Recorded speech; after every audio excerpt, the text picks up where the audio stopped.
Hey, welcome to the podcast. This is the Surge Effect, and this podcast, well, it'll probably have an effect on you.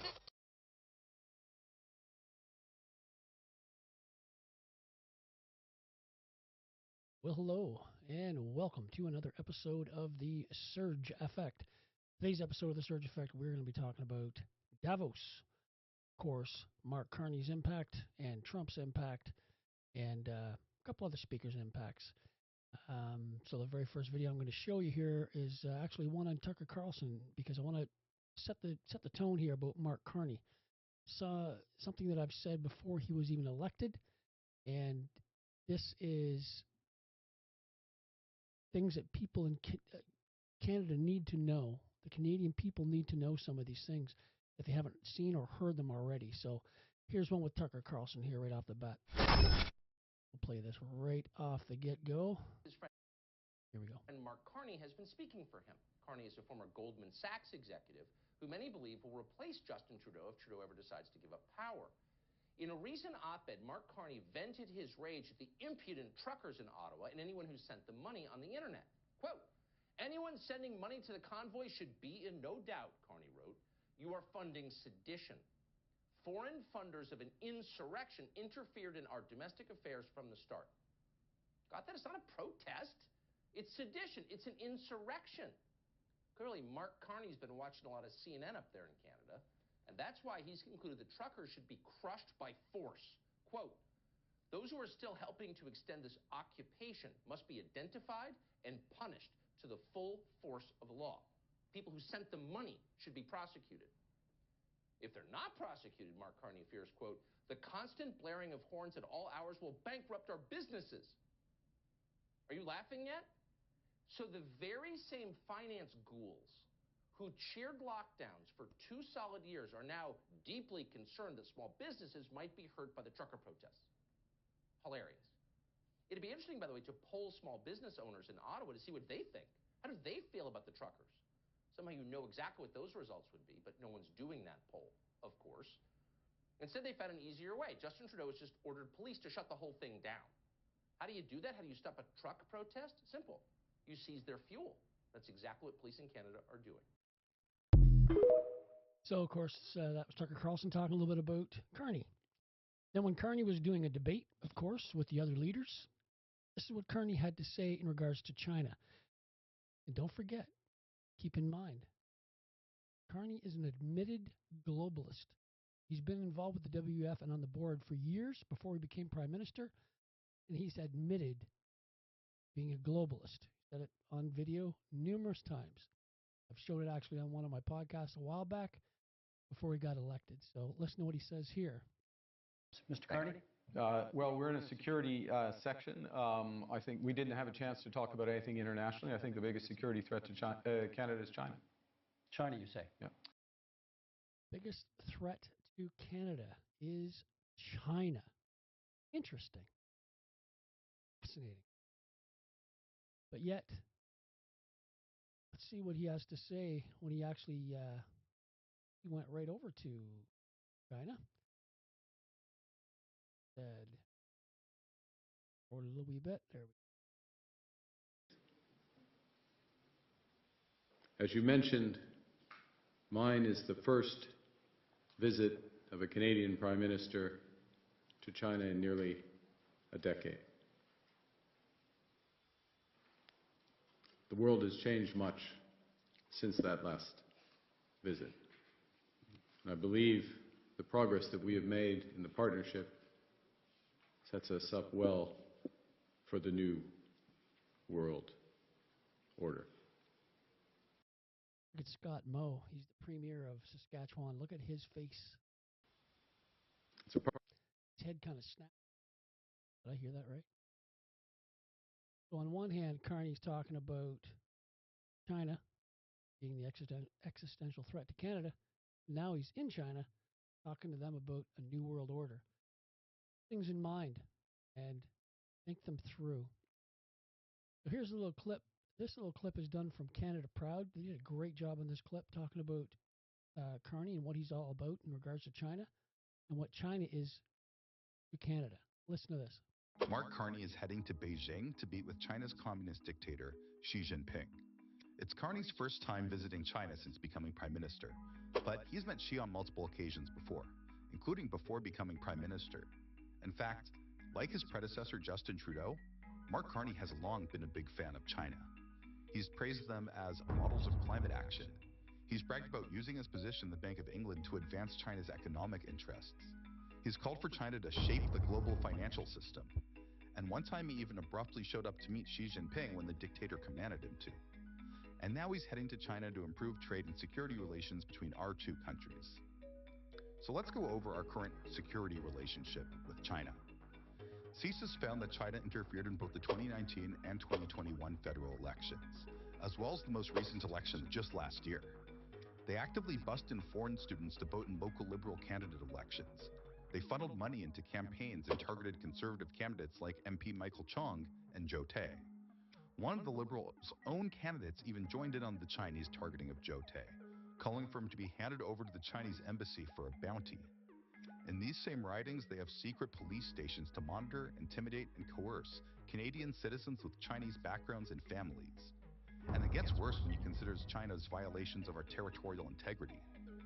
China is increasingly active in Canadian Arctic waters, and reports indicate that China has deployed espionage technology near our shores during Arctic expeditions. A few years ago, they flew a spy balloon directly over Canada and the United States, if you recall. Do you think Carney is going to China to stand up to Xi Jinping and advocate for Canadian sovereignty? He's had a lot to say about Donald Trump making 51st state jokes. But, of course, the Liberals and their media allies care much more about that than China interfering in our elections and setting up police stations on our soil. Of course. Of course they do. Care more about that. If they didn't, they would talk about it on CBC, which is, of course, the government news agency, right? CBC is tax-driven media by the taxpayers. Liberals pay them $1.5 billion per year to, of course, let's not talk about the Liberals, talk about the PCs and kind of slag your Polyev. And anyone that's on the opposite side of the Liberals, you always got to go at them. But listen to this lady here. I believe her name is Kate Harrison from on the CBC panel. What she says, and of course David Cochrane. What David Cochrane? Word on this about this balancing act of values and value that we're kind of seeing on display with the China trip. I think it's important to keep in mind that the human rights abuses that occur with China do not stop at Chinese borders. China and Russia, according to the NORAD commander, are regularly more actively buzzing our north. China has interfered in Canadian elections. There is more to be considered here than the plight of the Uyghurs, though that is also something that we should be preoccupied with. The reality is that we would not be entertaining this conversation with China if the Prime Minister had actually followed through on his promise to deliver a new economic and security partnership with the United States. Now we're backed into a corner of having friends in China and Qatar because we've failed to secure the most important trade relationship that we have. Right. Well, the U.S. plays a role in that too, though, Kate. Like, let's be fair. How do we think the U.S. is going to respond to pulling back from Taiwan? How do we think that might look to the U.S.? With Donald Trump, I'm not going to predict anything because I have no idea. I don't think it will be viewed favorably. Exactly. It will not look favorably. Cochrane didn't quite have an answer on that. He always laughs stuff off and thinks it's a joke. But reality check for some of those folks. I'm going to play a couple of minutes of Carney at Davos. I'm not going to play it all because it's about 30 minutes long, so I'm just going to play just a little bit, a couple minutes of some of the highlight stuff. You kind of get the idea of where he's coming from, okay? Here we go. To achieve our shared objectives of security and prosperity in the Arctic. On plurilateral trade, we're championing efforts to build a bridge between the Trans-Pacific Partnership and the European Union, which would create a new trading bloc of 1.5 billion people. On critical minerals, we're forming buyers clubs anchored in the G7 so that the world can diversify away from concentrated supply. And on AI, we're cooperating with like-minded democracies to ensure that we won't ultimately be forced to choose between hegemons and hyperscalers. This is how crazy, when he's talking about hegemons, everyone's like, what's Well, Brookfield and what he belongs with is a hegemon. There's a hierarchy. He has all these top businesses, and everything else just kind of filters out of those businesses. They have hundreds of businesses in Brookfield. Such hypocrisy. This is not naive multilateralism, nor is it relying on their institutions. It's building coalitions that work, issues by issue, with partners who share enough common ground to act together. In some cases, this will be the vast majority of nations. What it's doing is creating a dense web of connections across trade, investment, culture, on which we can draw for future challenges and opportunities.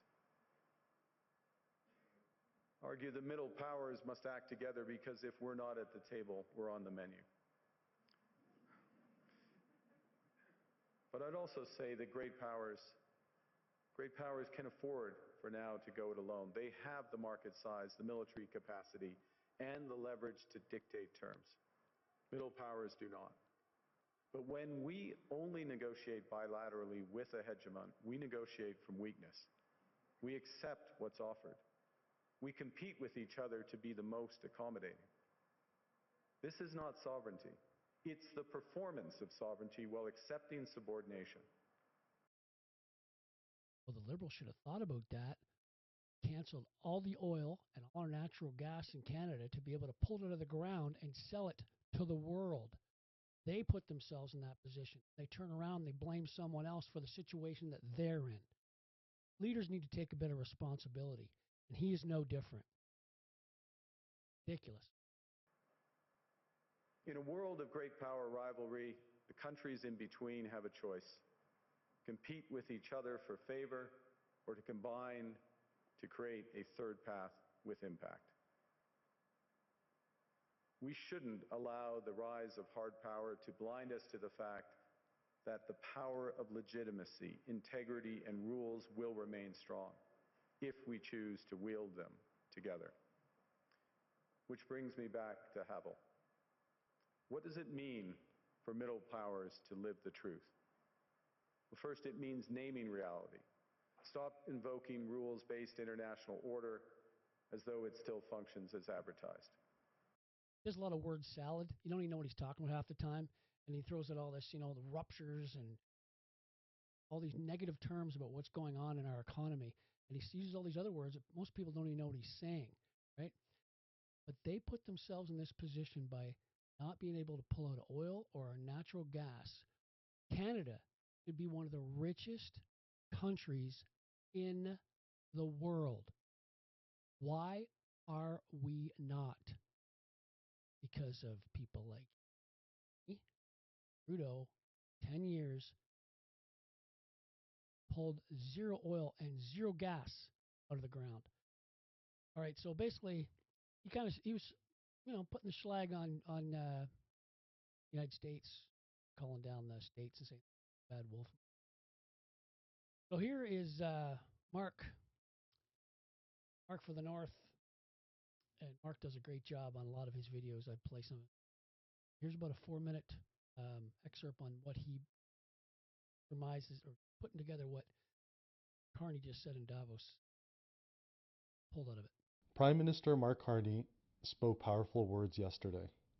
Words that named the rupture, the end of the old rules-based system, and the rise of great power rivalry, where the strong coerce and the weak suffer. Nostalgia, he rightfully said, is not a strategy, but words are important only when matched by action. This rhetoric is hypocritical for our Prime Minister to make. The fracture that exists in Canada is deeply domestic, and the man who now stands as Prime Minister had 6 years as a trusted economic advisor to the Liberal government to prevent it. He failed. He had every opportunity to counsel diversification, to champion the bold use of our natural strengths, to warn against complacency that turned abundance into our vulnerability. And instead, the message from his predecessor, who he advised, was clear and repeated. There is no business case for sending oil and gas to Europe or Asia. Our strength became our weakness. Pipelines stalled, projects buried, markets lost to others. Our government chose ideological hesitation over economic realism, and Canadians paid the price. Look around our nation today. The Canadian dream that once welcomed the world to come, work hard, build a home, raise a family in security and affordability has been broken. This was not a transition, it was a rupture perpetuated by him and his government. Housing has become a luxury few can afford. Wages lag and grocery prices soar. Newcomers who arrived once full of hope now face a system that no longer promises opportunity but delivers exclusion. Our universal healthcare system, which many tout as free, come at extraordinary cost. The cost of tens of thousands of Canadians that die each year waiting for healthcare. Overcrowded emergency rooms, lack of healthcare practitioners, and the possibility of the inclusion of euthanasia for the mentally unwell. My friends, Canada is not well. We sit on the world's richest reserves of critical minerals and energy, yet we stall projects, engage in global anti-competitive practices, and keep our resources in the ground while other countries profit. We lecture the globe on sustainability while exporting our jobs and watch our infrastructure crumble. Internal trade barriers choke our own economy. Oligopolies stifle competition. Red tape strangles innovation. Our military, underfunded for a decade, leaves us exposed when hard power matters most. The trust in our own institutions has been eroded because of promises evaporated, scandals accumulated, and leadership preferred pretense over progress. We must reject the ideology that weakened us, the post-national drift that downplayed our sovereignty, that fled from national identity, that allowed talent, capital, and hope to leave our shores. Prime Minister Mark Carney invoked Havel yesterday, the greengrocer who refused to hand the regime's lie in his window. Yet for years, Canadians were asked to hand a similar sign. Everything is fine, the old ways will hold. Ignore the decay. The liberal era demanded collective pretense that housing crisis would self-correct, that healthcare strains were temporary, that locking away resources was virtue, that rapid population growth without infrastructure was sustainable. That pretense has ended. The power of the powerless begins when we stop naming reality and start acting on it decisively. Canada cannot afford more false promises, more re-announcements, more bureaucracies that tinker while the house burns. Make no mistake, Canada's position as a middle power, not as a global superpower, that it's experiencing a global trade rupture is of our own government's doing. Exactly. Said earlier. Canada put themselves in this position from the leadership that has been elected by the Canadian people. Liberals have put Canadians and Canada in this position. But he'll turn around, he'll blame superpower, or he'll blame the states because of what has happened, because he can't do a deal. You have to open up your eyes and listen to what's going on. With the counsel of Prime Minister Mark Carney, Canadians have every right to long for what was affordable rents, accessible food, and care and safe streets, responsible immigration, a healthcare system that healed rather than delayed. Restoring that hope is not nostalgia. It's the patriotic imperative of our time. Exactly. Because this isn't the Canada that I remember. This isn't the Canada that I grew up in. The laws that they've put into place to take away freedom of speech has hurt this country. Taking away freedoms. It really is. All right, so the next one is a question asked by Howard Lutnick. Attended WF and contingent. What to say? I think you should start at a much higher level. Okay. We are in Davos at the World Economic Forum. And the Trump administration and myself, we are here to make a very clear point. Globalization has failed the West and the United States of America. It's a failed policy. It is what the WEF has stood for, which is export offshore, far shore, find the cheapest labor in the world, and the world is a better place for it. The fact is, it has left America behind. It has left the American workers behind. And what we are here to say is that America First is a different model, one that we encourage other countries to consider, which is that our workers come first. We can have policies that impact our workers. Sovereignty is your borders. You're entitled to have borders. You shouldn't offshore your medicine. You shouldn't offshore your semiconductors. You shouldn't offshore your entire industrial base and have it be hollowed out beneath you. You should not be dependent for that which is fundamental to your sovereignty on any other nation. And if you're going to be dependent on someone, it darn well better be your best allies. Okay? And so that is a different way of thinking. It is completely different than the WEF. I viewed the WEF as not a flagpole in the middle, but in fact, they are the flag. Whichever way the wind blew, so it blew. You should have solar, you should have wind. Why are you going to do solar and wind? Why would Europe agree to be net zero in 2030 when they don't make a battery? They don't make a battery. So if they go 2030, they are deciding to be subservient to China, who makes the batteries. Starting to understand now how it all kind of works together. Kind of makes a little bit of sense. These are globalists in the WEF. They're globalists. Mark Carney is an admitted globalist, like I said earlier. They're going to do anything in their power to rule over the minions. We're the serfs on this planet. They're just going to tell us what to do, how to do it, and all that fun stuff, right? The way it works. Here's Trump now talking to the Davos. Just this little clip about how he feels about Carney. What Carney said. All we want from Denmark for national and international security and to keep our very energetic and dangerous potential enemies at bay is this land on which we're going to build the greatest golden dome ever built. We're building a golden dome that's going to, just by its very nature, going to be defending Canada. Canada gets a lot of freebies from us, by the way. They should be grateful also, but they're not. I watched your Prime Minister yesterday. He wasn't so grateful. But they should be grateful to us. Canada lives because of the United States. Remember that, Mark, the next time you make your statements. Not happy with Mark Carney. Happy him at all. Think that's going to go well for Canada, the way Mark Carney speaks? These are two leaders with two different views and two different opinions of what should go on in their countries. Canada, we're taking away freedoms, and the United States are making them, obviously,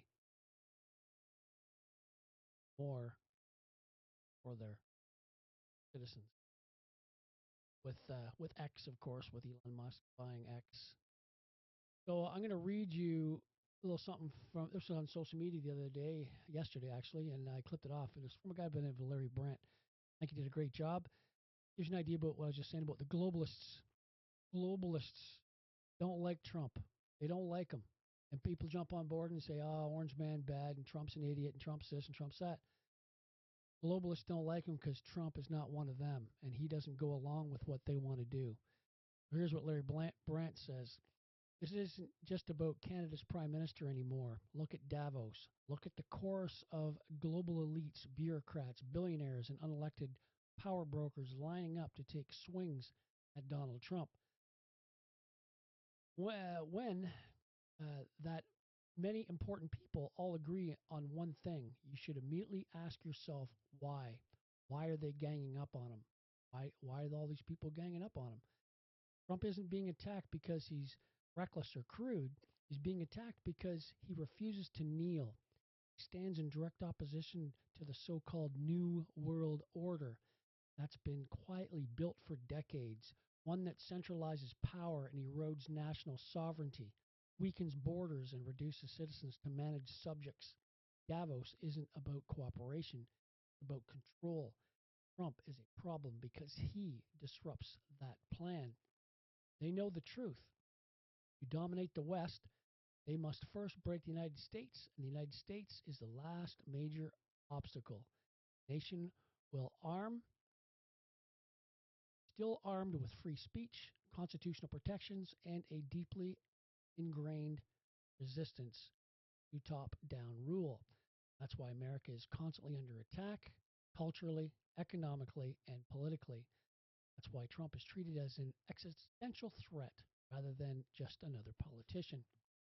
You don't have to like him, don't have to agree with everything that he says or does, but you cannot deny what he represents. The United States remains the fiercest nation on earth. If it falls, the rest of us don't stand a chance. Don't stand a chance. You just have to look around. France, Belgium, and the UK, Venezuela, one free society hollowed out by elite arrogance and centralized power. All told, it was for their own good. Trump will be gone one day, and that's inevitable. What must endure is the United States as a free, sovereign nation. America falls, the dominoes will follow. There will be no one left to push back. Bigger than one man, this is about whether freedom itself still has a defender. That was outstanding. Outstanding writing by Larry Brandt. I'm going to show you one more video here, and this is of Javier Milei. He's the president of Argentina. What he has to say at Davos today. Some time now, and for some strange reason, the West began to turn its back on the ideas of liberty. That is why in this same place in 2024, I stated that the West was in danger as a result of having embraced increasing doses of socialism in its most hypocritical form, which is wokeism. In turn, in 2025, I explained the mental parasites sown by the left in humanity. However, 2026 is the year in which I bring you good news. The world has begun to awaken. The best proof of this is what is happening in the Americas with the rebirth of the ideas of liberty. Therefore, the Americas will be the beacon of light that will once again illuminate the entire West, thereby repaying the civilizational debt with expressions of gratitude towards the foundations in Greek philosophy, Roman law, and Judeo-Christian values. We have a better future ahead, but that better future exists only if we return to the roots of the West, which means returning to the ideas of liberty. May God bless the West. May the forces of heaven be with us. And long live freedom, damn it. Thank you very much. Freedom. Long live freedom. President Javier Milei. So I'm going to read you one more social media post by Larry Brandt. Guy did a great job. So Donald Trump's Davos speech projected a blunt vision of America leadership anchored in sovereignty, industrial strength, and hard power. Framed the United States as reasserting control over energy, trade, and security, openly rejecting the globalist consensus that has dominated forums like Davos for decades. Trump's emphasis, tariffs, domestic production, and strategic geography, most notably the Arctic and Greenland, as essential to the United States. Hemispheric security. His message was clear. Economic independence and military readiness are inseparable. And the United States will no longer subordinate its interests to multinational institutions or passive allies. Against the backdrop, contrast was with Mark Carney's worldwide stark and weak.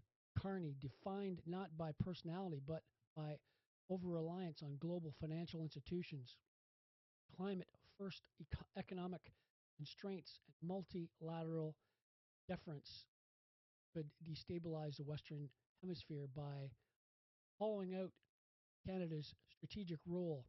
Canada sits at the crossroads of the Arctic security and North American energy and continental supply chains. If its leadership prioritizes global consensus over natural resilience, the result is a softer northern flank, increased U.S.-Canada friction, and greater opportunity for external powers like Russia and China to exploit those Arctic routes, access and financial leverage, in the sense that Trump's Davos speech was not just about America, it was about warning that weak technocratic leadership in neighboring capitals can undermine the stability of the entire hemisphere. Well done, Larry. Well done. Very good write-up. And what people aren't saying is this. Maybe they are, maybe they aren't. Greenland was actually annexed by Denmark in 1953. A lot of people don't know that. They all up in arms about the United States wanting to buy it and wanting to take it or annex it or whatever, and everyone's freaking out. Denmark did the exact same thing in 1953, and the world was okay with that. Greenland is just on the upper northern eastern side of Canada, close with Russia and China. It's an easy pathway for them to get here. Who's going to protect Canada? Canada? We're going to protect Canada against Russia and China if they decide to come our way. Canada has 68,000 military troops and about another 20,000, 27,000 reserves. We don't even have 100,000 people. We used to be a feared nation, a feared military, and now that military has gone down the toilet. Why? Because of leadership. This is all about leadership. You have two different views, two different leaders, two different ways of doing things. Right now, Canada is in a world of hurt. We're in a world of hurt. Anyway, I hope things get better. Fingers crossed. Anyway, that's it for today's podcast. Thank you very much for subscribing and liking and sharing my podcast. It's very important to do that. It helps with the algorithm and helps you up and down in YouTube biz. Anyway, until next time, everyone, next podcast, have a great day.